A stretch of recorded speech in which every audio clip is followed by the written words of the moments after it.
What's up, y'all? You're watching Union Minded. I'm your host, Eric, and today I want to talk about headlines. And really, it's a headline that was pretty jarring that I saw yesterday from the Wall Street Journal. You probably have heard about it because the reaction to the headline was pretty viral. The headline basically suggested to save money, maybe you should skip breakfast. And for what was that? So I kind of want to get into a little bit about the evils of the situation that we're in and who is the culprit and who should we blame. And the reason that I'm bringing it up again is because I hear it a lot in my travels where people are just like, why can't this be done? Or why can't that be done? I'll give you an example. I was at my son's school today. And my son's school is one of the older schools in Stafford County. It's definitely in need of a facelift. And we were in the auditorium and you can smell the dankiness. And somebody was like, man, it stinks in here. Why can't they take care of this school and do better? And there's a real answer to that.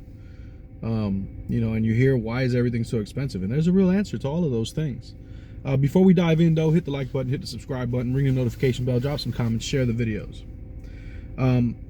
Again, we're going to go through this article that I quickly looked up off of a website called The Street.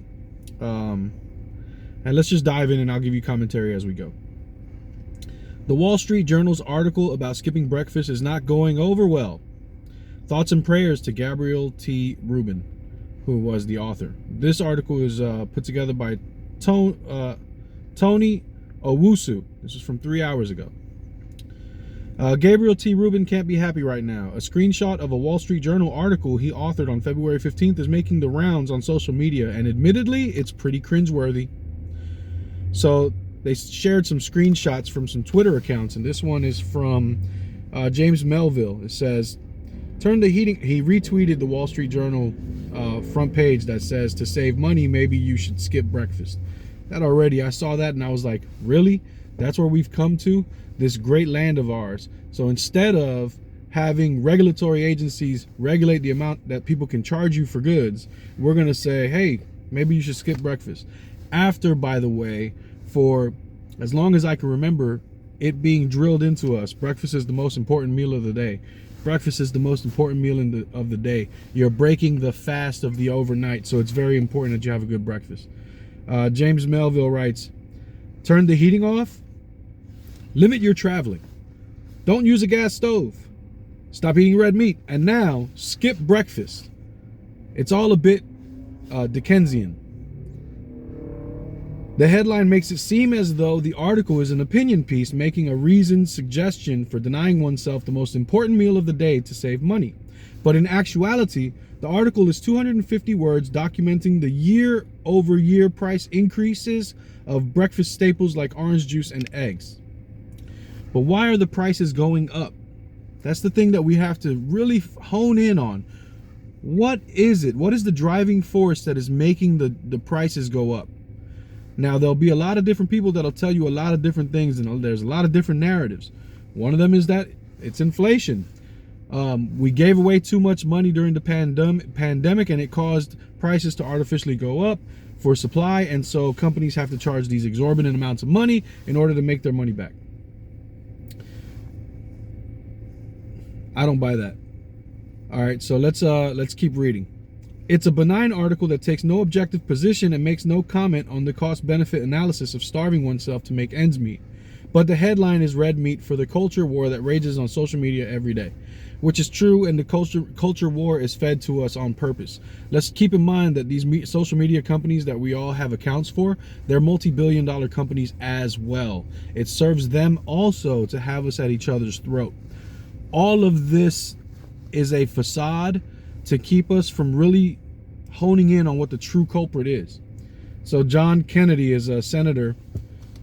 I believe he is a Republican senator, and he took the moment to stoke the flames of culture war by saying, skipping meals to make ends meet, this is how badly Biden's economy is beating down average Americans.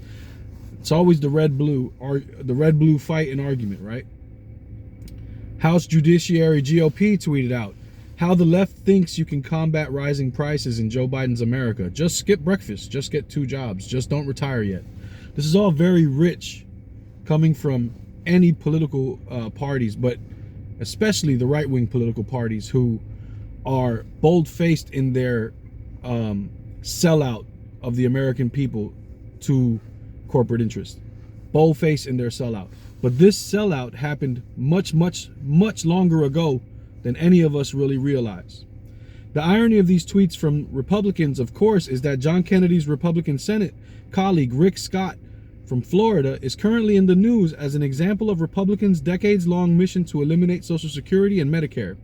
Meanwhile, one Democrat at least had a productive idea to combat the completely absurd idea proposed by the inflammatory headline. Remember, the idea by the headline is that, hey, you should skip breakfast if you want your bills, if you want to be able to manage your bills. Representative Mark Pocan tweeted, I would recommend companies just stop price gouging instead, but maybe that's just me. And here is part of the crux of my problem, because that's true, but why recommend companies stop price gouging when instead you can be beating the drum of the need for regulatory agencies to fix prices, to not allow this type of stuff to happen? But that won't happen, because while the right is wholeheartedly and out in the open sold out to corporate America, the Democratic Party is also majority owned by corporate America, just by the sheer amount of money they take in donations into their coffers. So the majority of Democrats align with Republicans when it comes to the economy and when it comes to business issues. So we really don't have representation here. If you're a working person, you really don't have solid representation. We got to change that. Even libertarian Twitter got in on the fun of the hate pylon. The Libertarian Party tweeted, to save breakfast, maybe the Fed should skip paper money printing schemes. So again, you got libertarians blaming, oh, there's too much money in circulation. He ends his article with, our sympathies should lay with Gabriel, because he probably didn't even pick that title. But as everyone knows, no one reads past the headline. It's a fair point, because all we're looking to do is get mad. But who should we be mad at? We should be mad at capitalism. Why? Because this is the result of capitalism. 100 years ago, when these battles were being waged between working people and business interests kept on purchasing government agency, purchasing more and more a favor within the government, and the government was used to crush the working people, to the point that capital even was able to make committees where they got the union leadership of the day to sit on those committees and also help capital stop working people from rising up. So we really do have to realize what we're really in the midst of. And what we're in the midst of is a societal breakdown. Capitalism doesn't care, and capital doesn't care. All they want is to increase profits. They don't care about people because they don't see people. Corporations don't see people. They're not humans. They're just entities. And because they're just entities, they take the emotion out of it. They don't see people. So the suffering that is experienced by the masses doesn't even get seen by the eyes of those who dwell at the top of towers built on the profits, on the stolen profits from wage earners. We have to rethink our system, and we as working people have to get out of this hypnosis that we're in to call ourselves capitalists. You're a worker. You're not a capitalist. You're not a capitalist. You're a worker. Maybe figure that one out first. All right. Anyway, my name's Eric. Remember, the fight's not left and right. It's up and down. It's going to take solidarity to win always. Each one teach one. Get out there and reach one. And remember, there can be no union without you and I front and center. Peace.